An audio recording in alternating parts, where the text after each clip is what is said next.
Hey guys, welcome back to Human Condition. This video is another video in our philosophy series. This video is what is Romanticism and are we naturally good? So this should be a pretty interesting one. Romanticism is a pretty cool philosophy. When I was researching, I was trying to find a cool, lit philosophy that talked about how people were naturally good and how they can trust their emotions. For someone who's naturally anxious, sometimes shy, this is a good philosophy because it suggests people are actually naturally good, and when they make mistakes, they naturally want to repair these problems. And you can trust your emotions, natural emotions, 90% of the time. So with Romanticism, it suggests that the main problem in life is not our emotions, but the most crime and problems in society are from society itself. It essentially suggests that people's natural fear is actually healthy, but people now in the state of society live in artificial fear.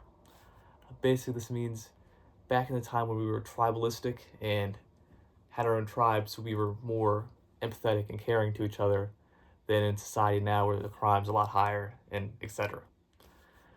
This is because people in psychology, there's a natural thing called, talk about like before, self-identity theory, and people naturally have in-groups and out-groups, and it's a sad reality that people always try to find groups and then cast out people who are not necessarily in the group, which is a sad reality. Just psychology, that's how people are naturally are. But back when people were not forced to be together, there was less of this, if that makes sense. People had their tribe and had their fears like surviving, like the lions, or they might eat them or something crazy like that.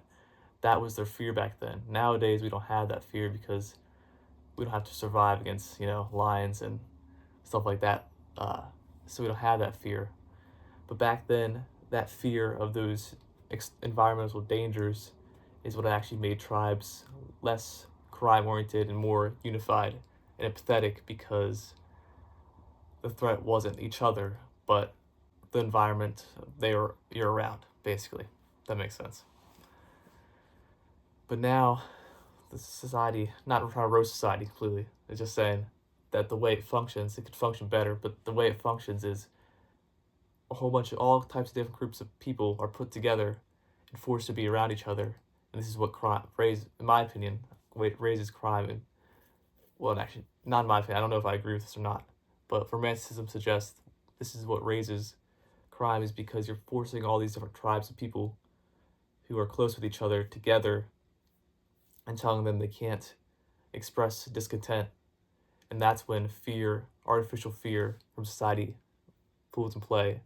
And if you put tons of people together and fear rises quickly, obviously aggression will rise as well, causing tons of explosive, like a melting pot, basically, where you're forcing everyone to be together. And when people are now cannot be naturally good in a society that forces people not be authentic to who they are. If that makes sense. Society forces you not to be the person you truly are, but the person you should be. And because you're always trying to be the person you should be, you're always anxious and you're always angry, potentially. And because of this is what Romanticism suggests, that people are actually naturally good, and their fears, your natural fear it's never negative, but if you don't express your fears, that's when the problems in crime and stuff like that in society happen. People make most mistakes not out of their instinct, but out of their overanalyzing. Romanticism suggests, so in conclusion, Romanticism is the idea that people are naturally good, and back when in the tribal days, when groups of people were separated from each other and didn't contact each other, it was, I would say, better. Society's, I'm not trying to roast society. Society's pretty fire, but society, there was less competition because back then, especially even before agriculture, tribes, when they encroach each other, the tribes would just leave. There would be no. But when agriculture was developed, tribes couldn't just leave the area just because another tribe showed up, because they had things of value there. And when there was things of value there, couldn't leave, the other tribe was there, so they had to fight, kind of in a way, causing greed and jealousy. And then it just got worse when empires were built and republics were built, etc., because the more people societies expanded, the more greed, jealousy, and in-group fighting happened with different types of groups of people. And then people were forced to be together, causing not natural fear but artificial fear of not being of comparing each other. And then when they compared each other, that's when high levels of aggression in groups happen, because now all these different groups of people, even though they might get along with each other, are they can't leave, like back in the tribal areas, or not live up to a certain code or whatever, societal code or whatever. And then people either, most time, people bottle it up in the explosive, and that's what causes a lot of crime.